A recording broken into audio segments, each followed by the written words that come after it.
attended Central State University in Wilberforce, Ohio, a Region 6 representative of the 5% in Western New York, Southern Ontario, and a founder of the Atlantis School for Gifted Youngsters, Atlantis Build Talk Radio, and Quana Publishing. During his 10 years as a freelance writer, radio personality, and 22 years as a youth advocate, Saladin has been published in print and online in a wide variety of publications and websites worldwide, and created various youth programs, projects, and initiatives. Through his niche Atlantis School website, he has published 325 plus articles, achieved a #1 Google page ranking, and consistent global web traffic of 119,000 visitors per month. He is the author of 19 books, 5 of which are part of a curatorial activism archive initiative at the British Library. Additionally, he has recorded 4 full-length albums, worked as a program consultant for the History Channel series Gangland, and has been globally cited as a subject matter expert on Jay-Z's cultural affiliations. In 2017, Saladin was nominated for the 21st Century Scholarship Award at the 2nd Annual BP Awards in Atlanta, Georgia. In 2018, a permanent life-size display and an AV narrative of Saladin speaking about his family's Underground Railroad heritage was included in the Freedom Gallery at the Niagara Falls Underground Railroad Heritage Center.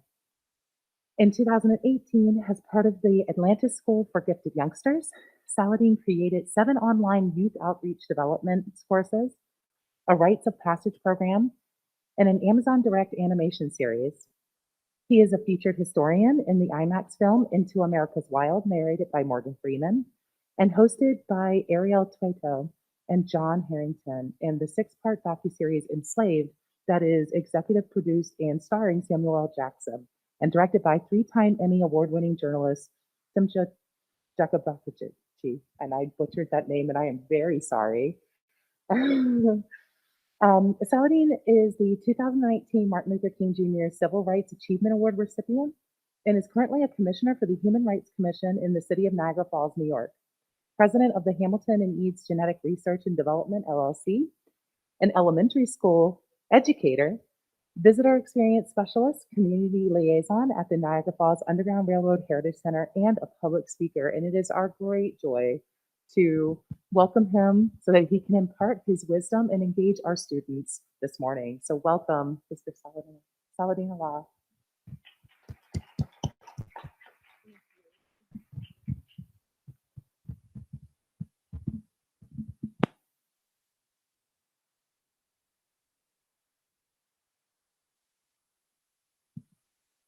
Okay.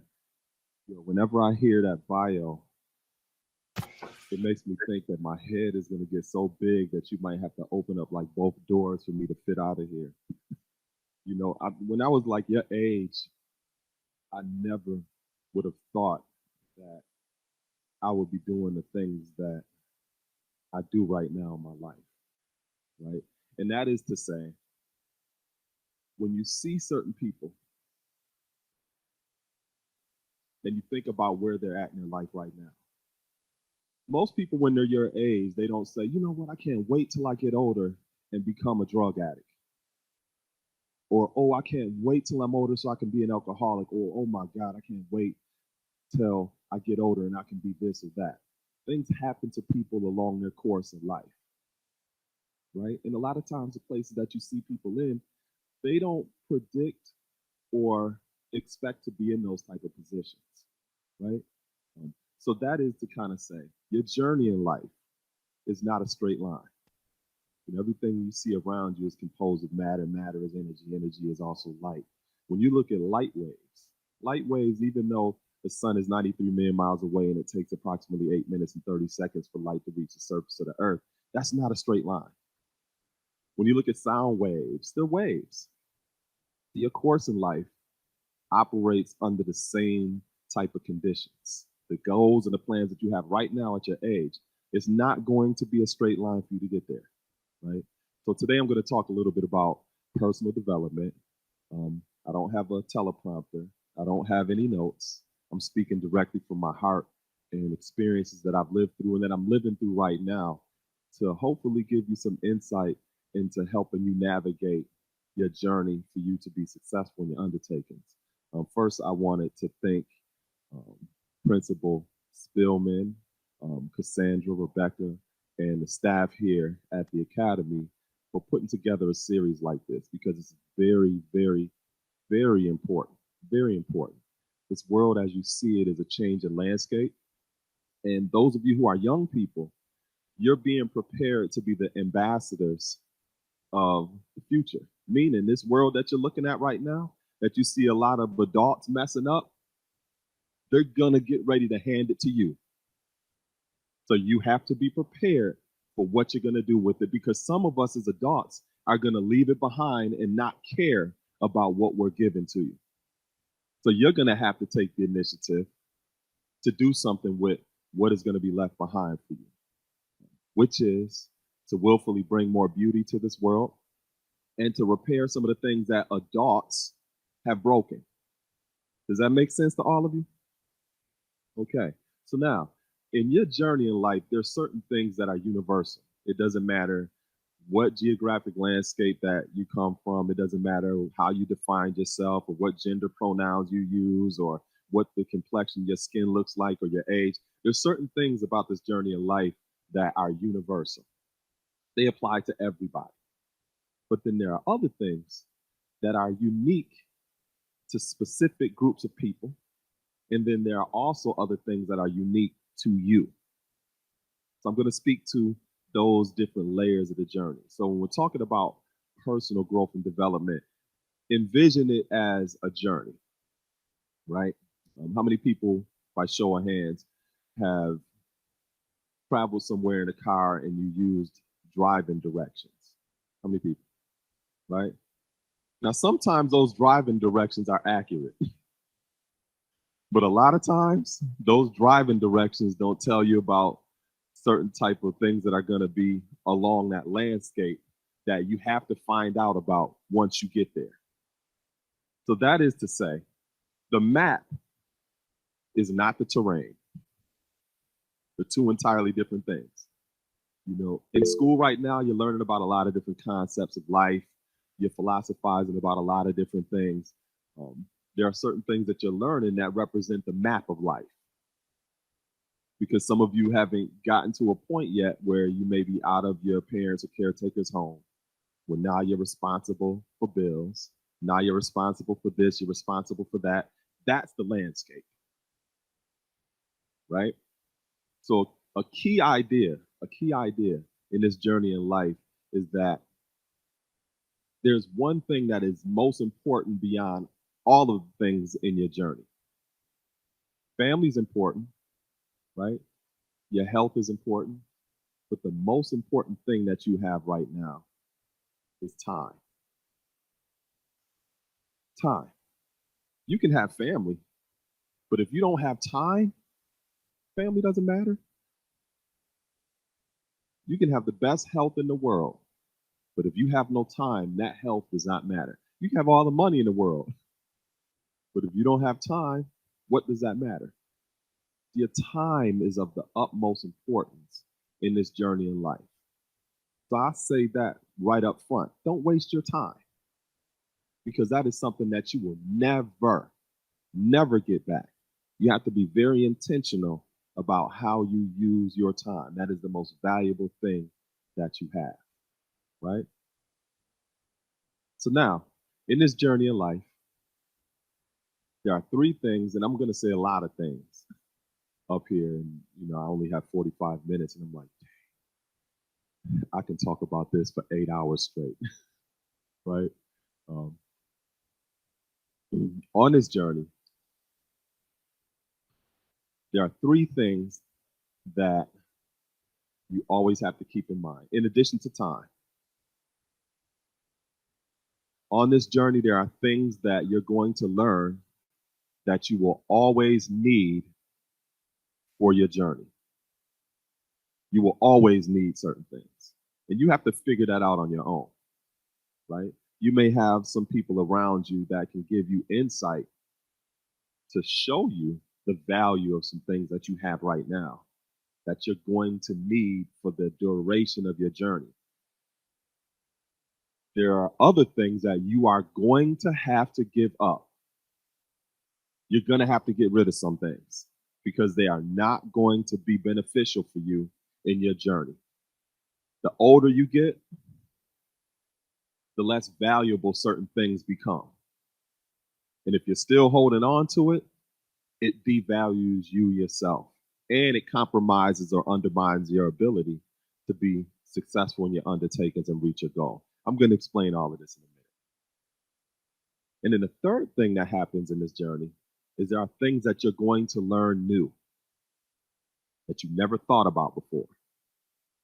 Things that you've tried, that you've learned, like, oh my goodness, I love this. I have a certain gift for this. There are things that you're going to have to learn new, which means you're going to have to be open-minded in some capacities, which also means it's going to require an attitude adjustment too, because sometimes it's difficult to make changes when it's not on your own terms. Think about that with, your household.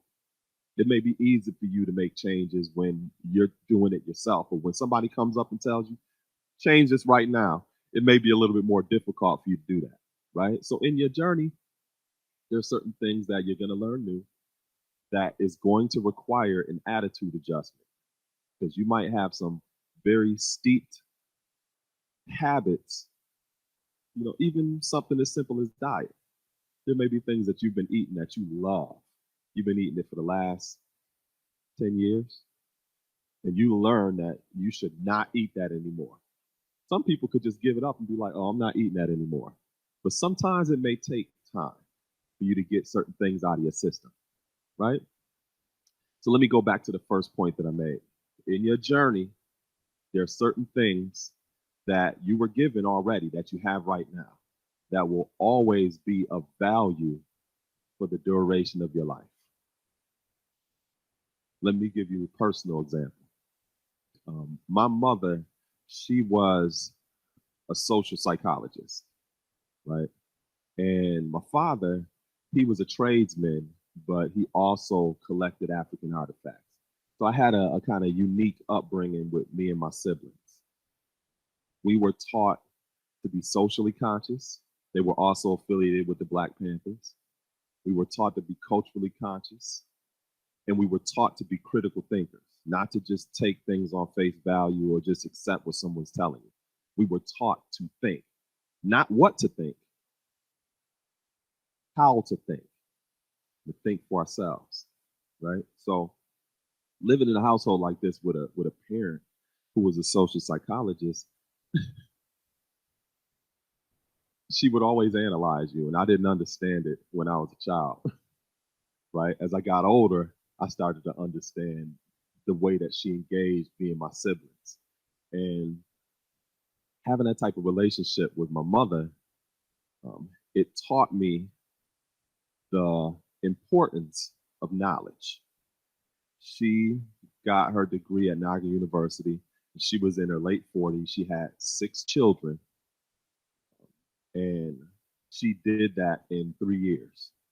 So that kind of gives you a sense of her sense of ambition and drive, right? And she also had that type of expectation for me and my siblings in terms of education and seeking knowledge, right? So learning that from her, I realized that knowledge is not just information. Knowledge is a compound word. You look at it, I'm not sure if you've ever heard the phrase, the devil is in the details. How many people have heard that phrase before? When you look at the details of some things, you can see ideas that may have bypassed your critical thinking, right? So you look at the word knowledge, it's a compound word, know and ledge. Know, ledge.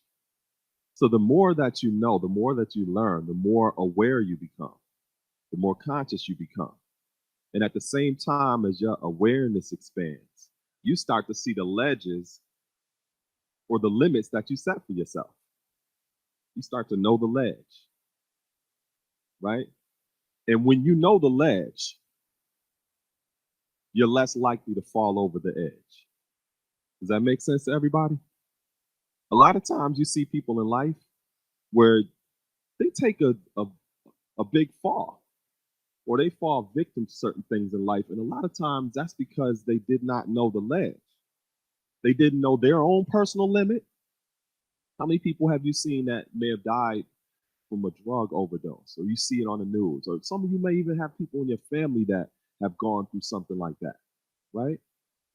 Or alcoholism, or a lot of different things. Sometimes people may not know their own limits or where they need to start, the type of restrictions and boundaries that they need to set for themselves, which makes them more susceptible to falling over the edge, right? So knowledge is important in that way. And at the same time, knowledge represents a foundation that gives you access to wisdom. Wisdom doesn't come before knowledge. You can't be wise if you don't know nothing first, right? So knowledge precedes wisdom. The more that you know, the more that you learn, now you have access to wisdom because wisdom is right discernment. Discernment is judgment. It's impossible to rightly judge something if you don't know nothing first.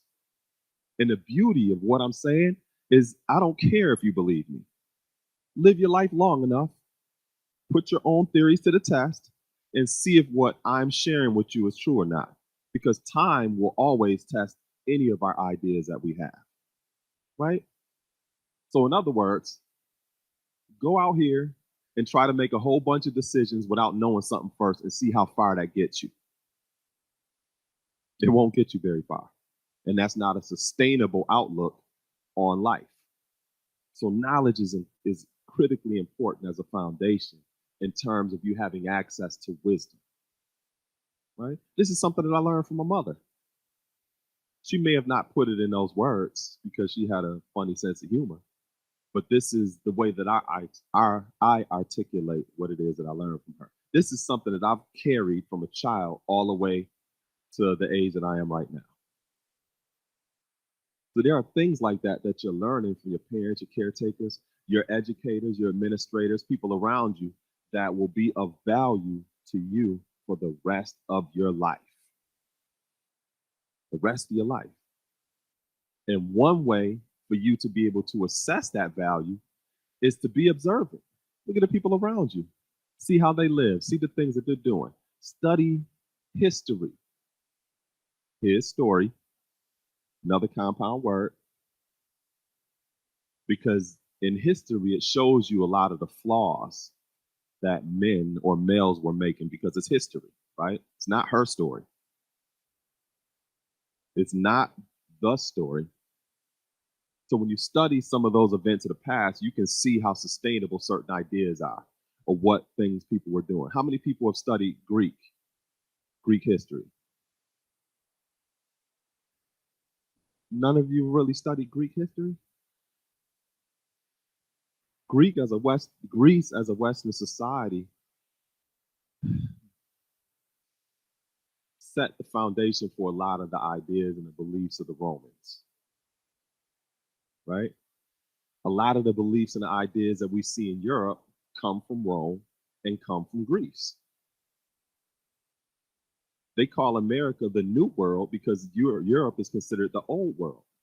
So if you want to get some insight into the way people do things here in America and certain ideas that people have here in America, you can trace certain ideas forensically, right? And when I say forensically, I'm not talking about going on Google and looking at Wikipedia and thinking that you know some research,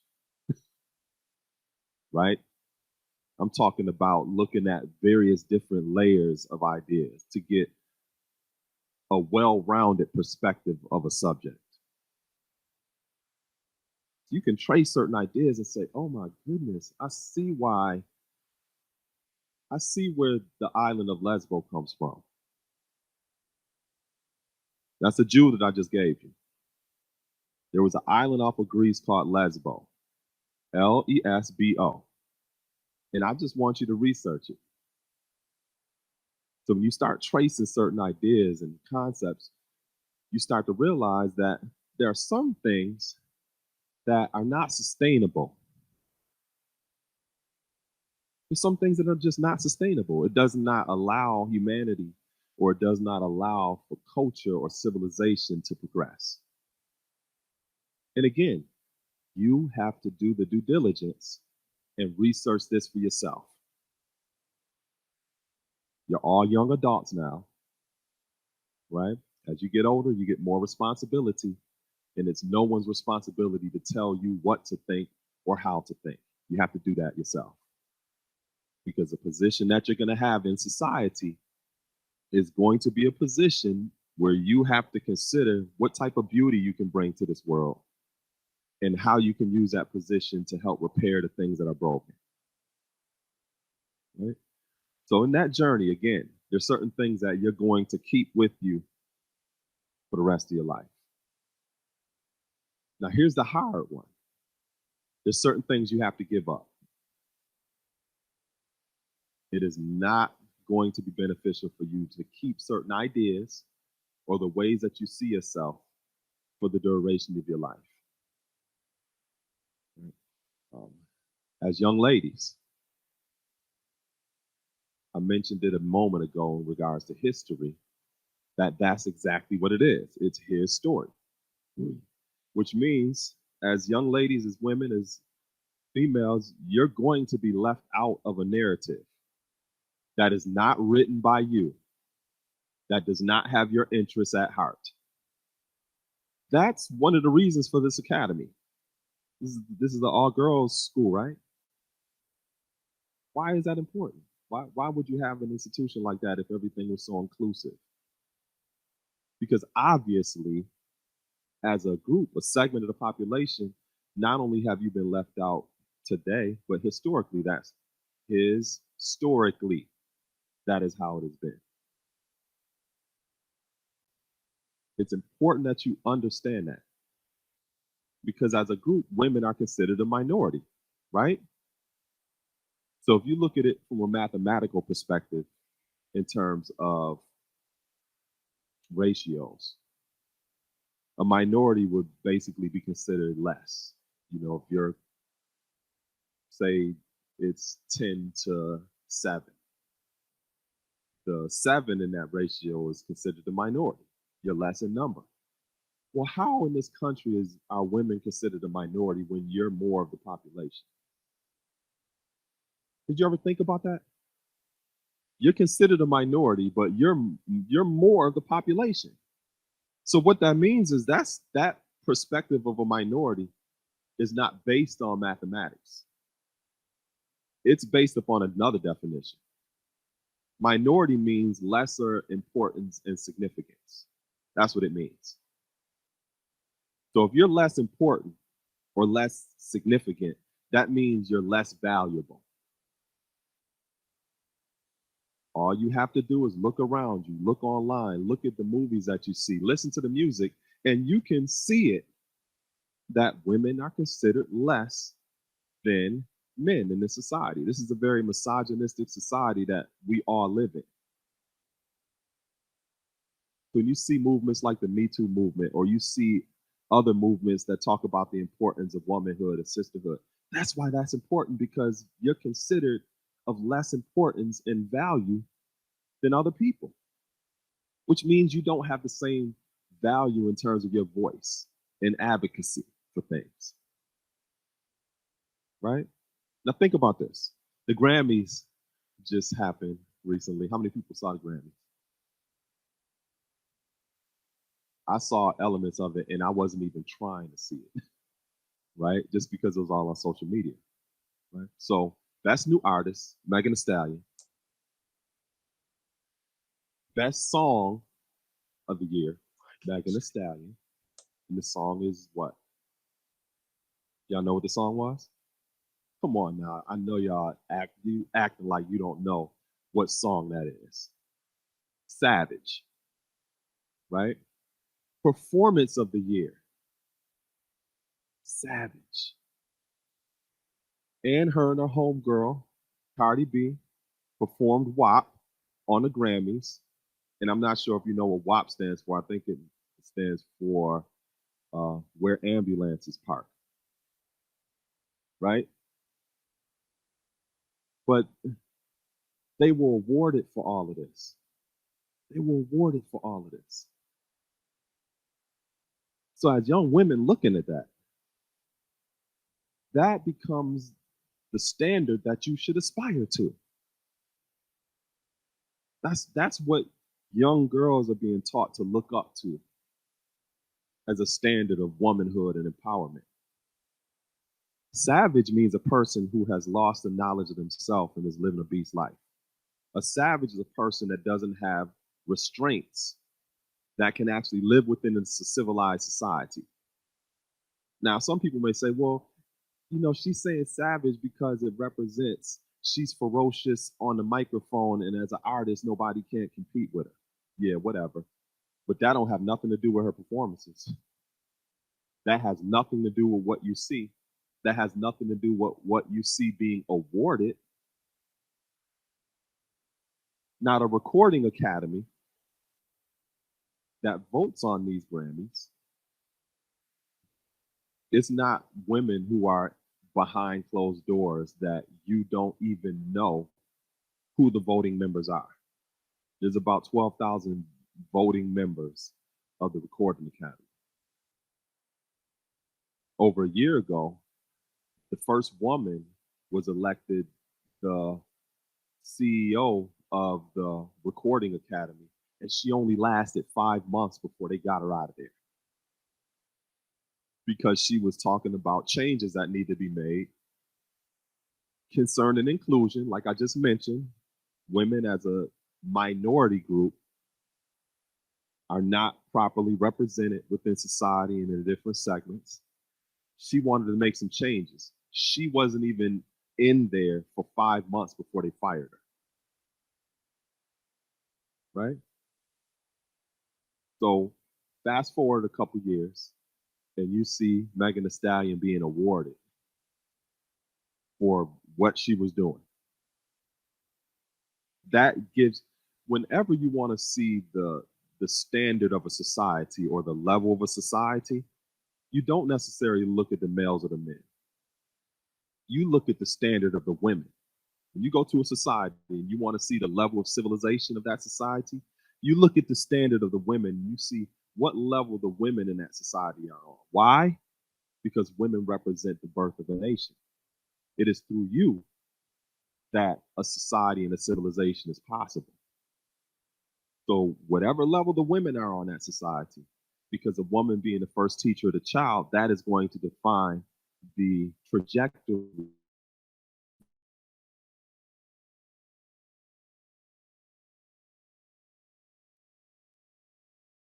and being awarded the best top artist, best new song, best performance, and that sets a bar on womanhood and femininity, right?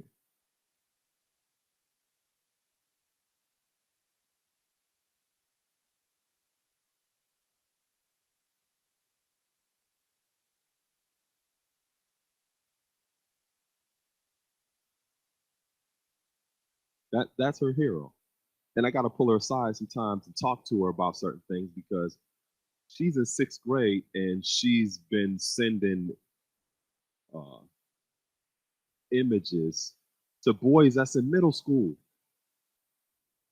Yeah, sending pictures like that to boys in middle school, and she's only in 6th grade. Now, because I'm a teacher, I'm not supposed to know all of this, right? So unless she tells me this, I can't talk to her about that directly.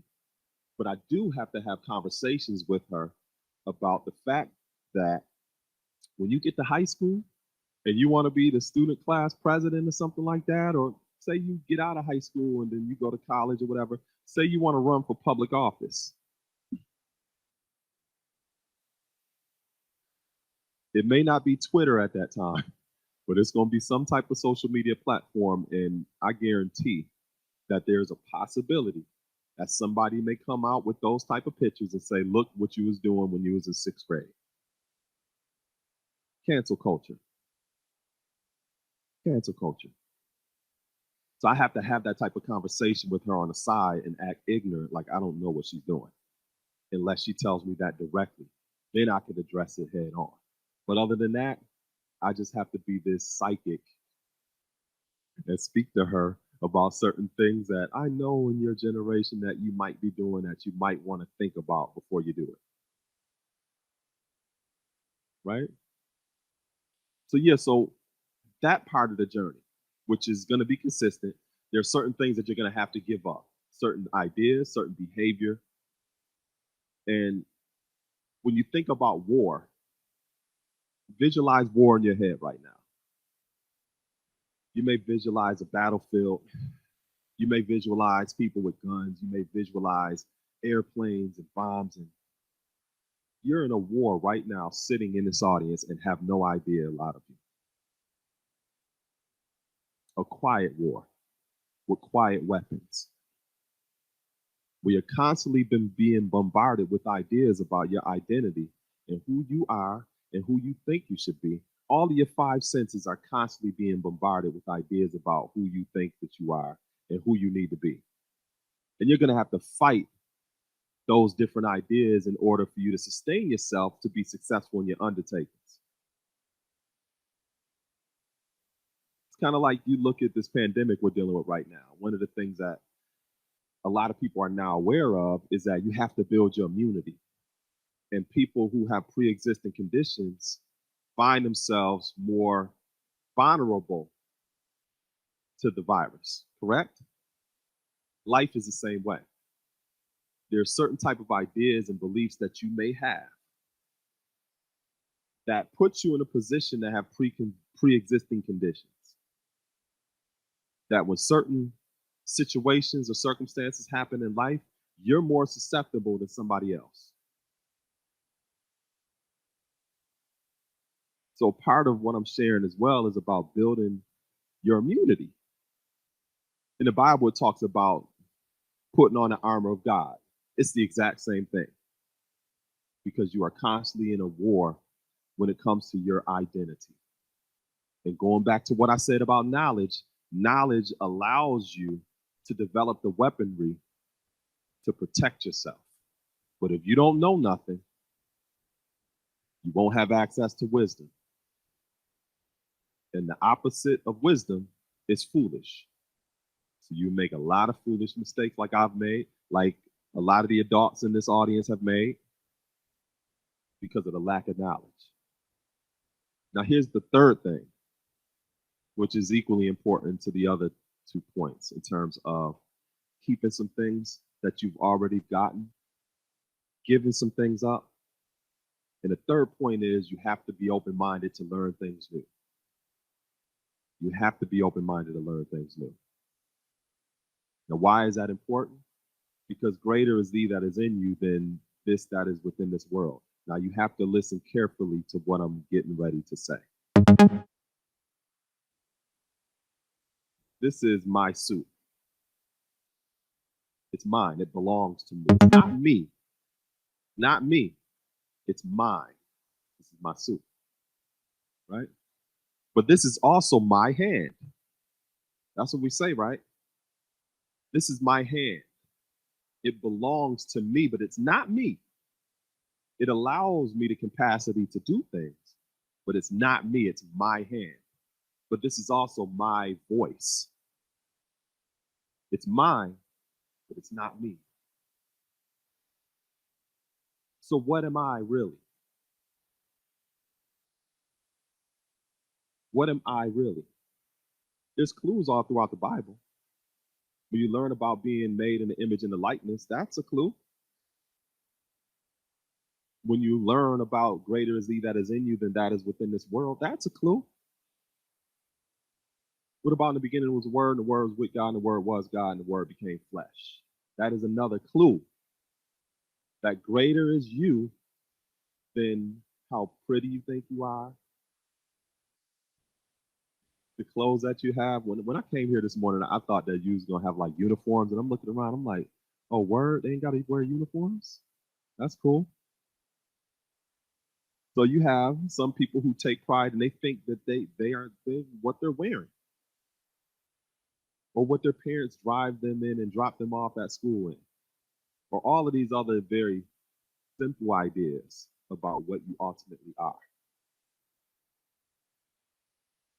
So this war, this attack on your identity is really an attack on your spirit, your soul, that which is greater than this, than this.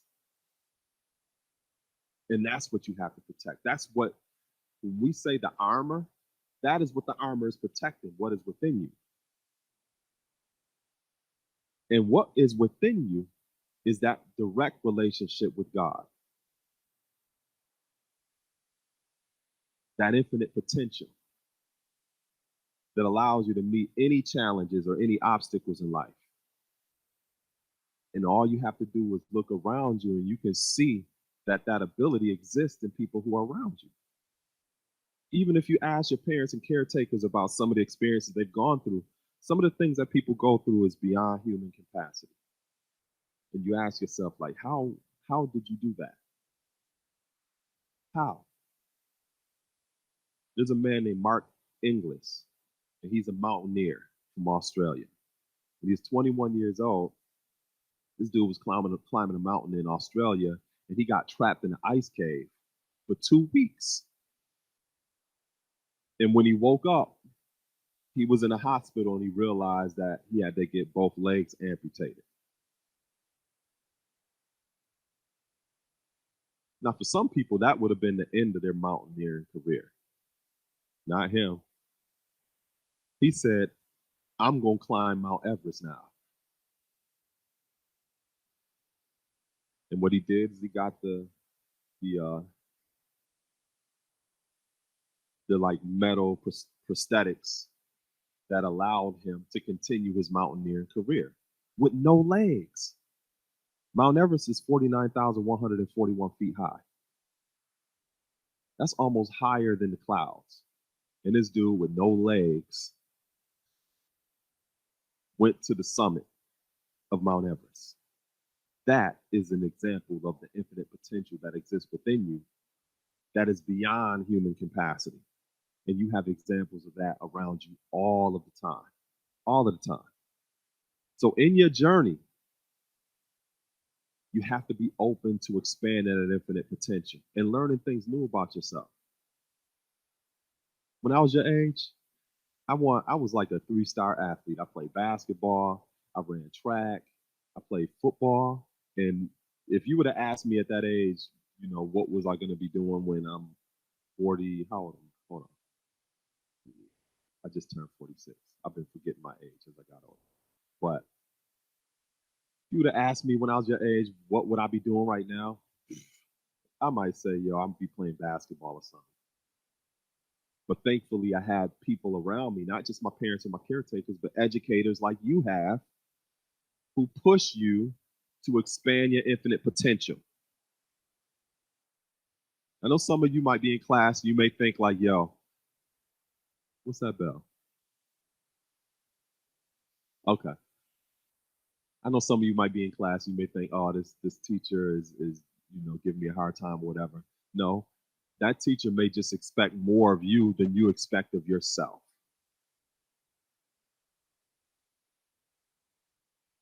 And they understand the value of your time being here because it is a part of our responsibility as educators to prepare you to be ambassadors of the future. This world is eventually going to be yours, right? So those are just 3 things that I wanted to share with you this morning in regards to your personal journey. So now we're talking about personal growth. That means nothing unless you're connected to others and to this planet. So your personal growth is for the ultimate purpose of extra personal growth, not just interpersonal, because interpersonal is from person to person. Extra personal growth also includes the planet, right? So whatever your goals are in life, and I hope it's not just to get money, whatever your goals are in life that is of a purpose, that is so that you can help enhance the quality of life of others, and that's the real value of it, as well as to improve this planet. 2 weeks ago, I went through, and I'm still going through it right now, one of the most tragic experiences that you could ever even imagine. Just 2 weeks ago. 2 weeks ago, I got up in the morning and I got a phone call that my father passed away. Right? So trying to process that, he was 79 years old. There was nothing just in that week that would have told me like I was not going to see him again. Right? Positive, in good spirits and everything. And maybe 5 hours later, I get a call that my brother was shot and died the same day.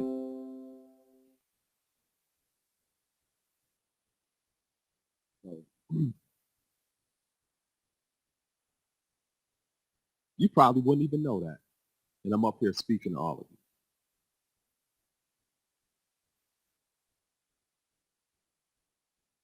So the things that I'm sharing with you, I'm also sharing what I'm in the midst of going through, making sense out of life and not talking as a person that has made it through and I don't have any more living to do. I'm still processing that, right? Some days or times I'm thinking about my dad. Then the next minute I'm thinking about my father. It's hard to process seeing your father leave here peacefully. And then hours later, seeing your brother taken away from here violently. This is something that I didn't predict, where I didn't expect to be in the midst of going through that the next day, right? But again, this journey in life is not a straight line. And a lot of times people look at this journey as ups and downs, right? You go through ups and downs. In reality, it's how you interpret those ups and downs.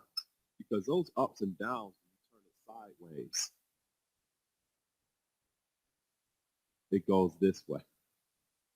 You're navigating around obstacles and meeting challenges and continuously moving forward, right? So when you go throughout your day, when you are making plans for where you want to be at in life, think about some of the things that I shared today. Your time is of most importance to you. And in your journey, there's certain things you need to hold on to. There's certain things you need to give up. And there are going to be some things that you're going to learn new. So I thank all of you for giving me an opportunity to share with you this morning. And I guess we're going to open it up for questions now. I'm going to open it up for questions now.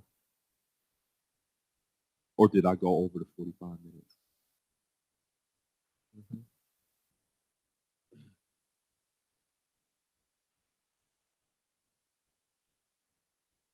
Yeah, and yo, don't be shy neither, y'all. Don't be shy because you may never ever see me again. And,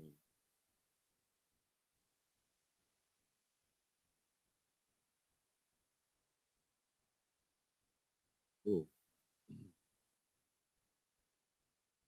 yeah, you want to come up? I can't hear you. You gotta come up. And if you have like a goal in life where you may be in front of people, get used to it right now. So,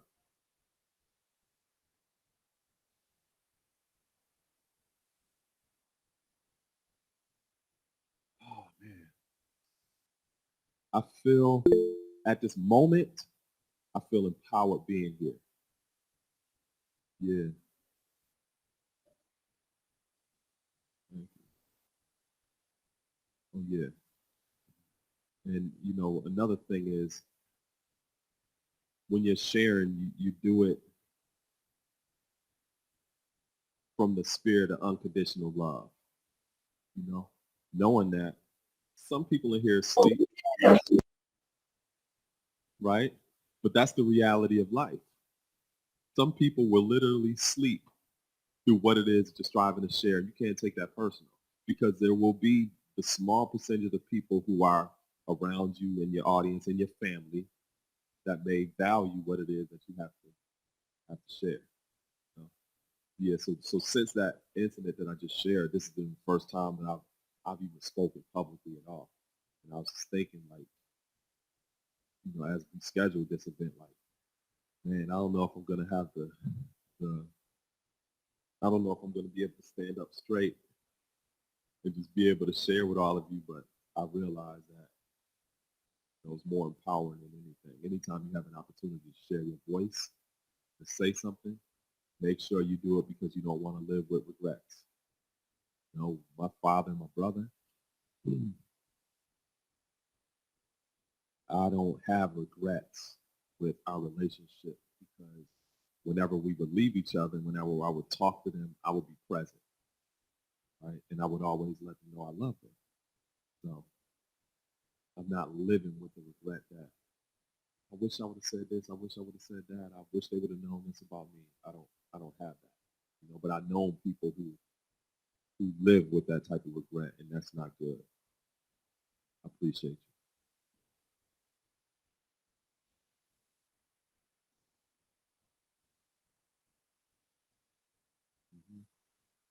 Hmm.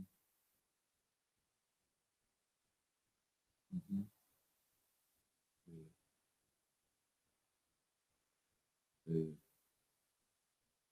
Yeah. I would say any time that you have with her, say what you need to say and value that time because that's time that we never get back, right? And be present. Anybody else got a question or comment?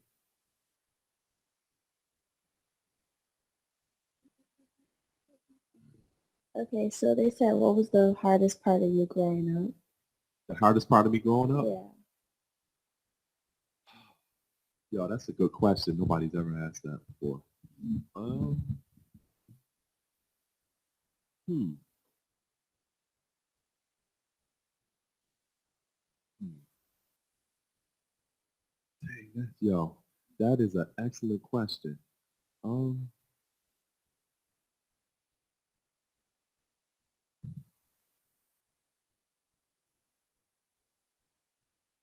I have two. I have three younger siblings and three older siblings. My three younger siblings, I have twin brothers. My brother that died is a twin. So they're a year younger than me. So the hardest part of me growing up is I was always responsible for them. Always. And they would always be doing something that if we're out, I'm the one that have to be responsible for them. So if we're out, like I'm talking like 11, 12 years old, we used to go to Canada. Like it's not like that now, but you can be a child and pay 50 cents and just walk over the border and go to Canada. So my little brothers, they were very mischievous. They were always getting in trouble. And whenever we would go somewhere, my parents would make me responsible for them, which means when we get home, I had to report to them about what they were doing. So to this day, they call me a snitch. So it was hard growing up just navigating that kind of space because it's like, a lot of times I would get in trouble for things that they were doing. So for me personally, that type of responsibility for having younger siblings was the hardest part because sometimes I didn't know if I was capable of being able to manage them. I'm just a year older than them. So yeah, that was definitely like the hardest part for me. Any other questions?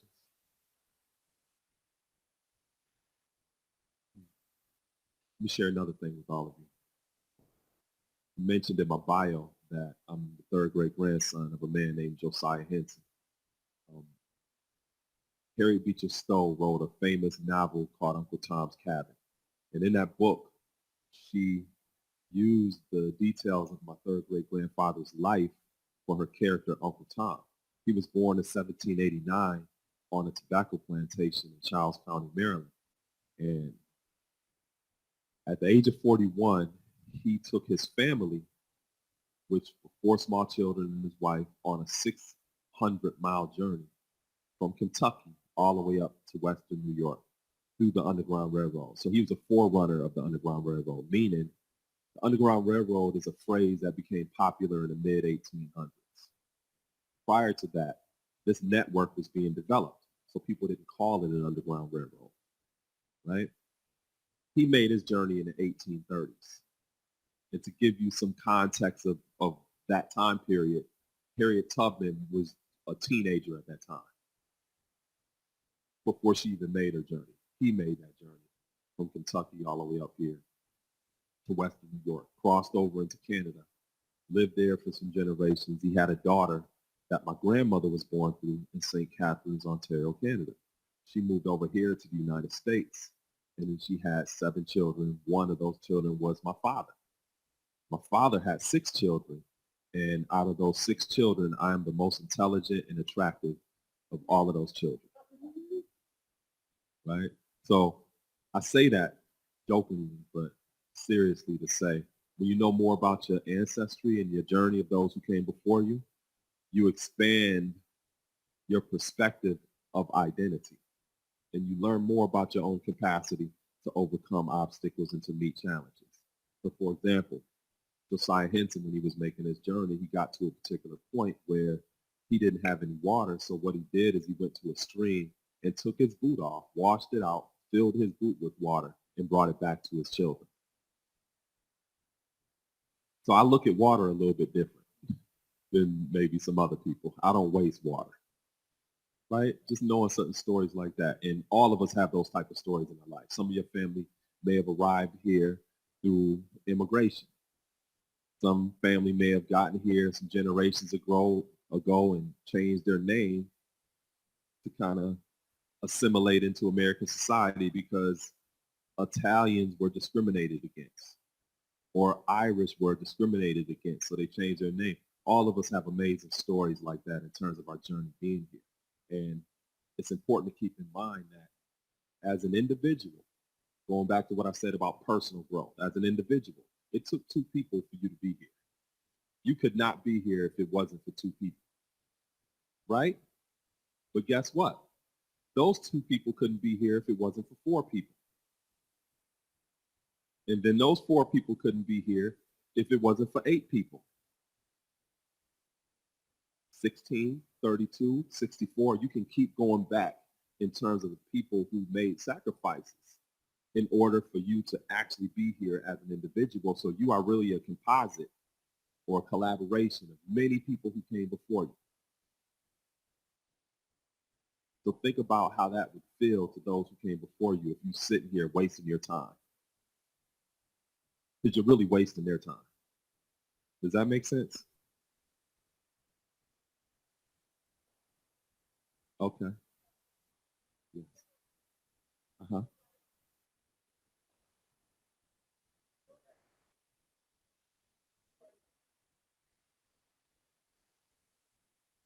Absolutely. Um, well, first of all, realize that as a senior, you've already been thinking about those steps. It's not like now that you're a senior, you're going to take this step. There's certain things that you could demarcate and say, okay, now I need to practically do this because I'm a senior in age or in grade. But you've been being prepared your whole life. You've been being prepared your whole life. So realize that now at this point in your journey, you're getting ready to take another step in terms of the journey that you've already been on. It doesn't start now that you're a senior. And those of you who are freshmen or sophomores or juniors, it didn't start there either.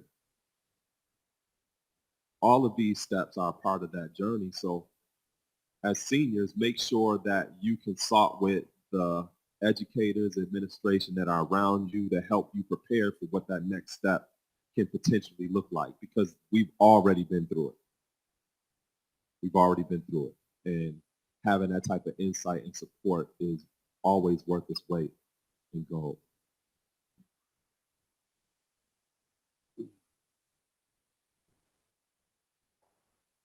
Cool.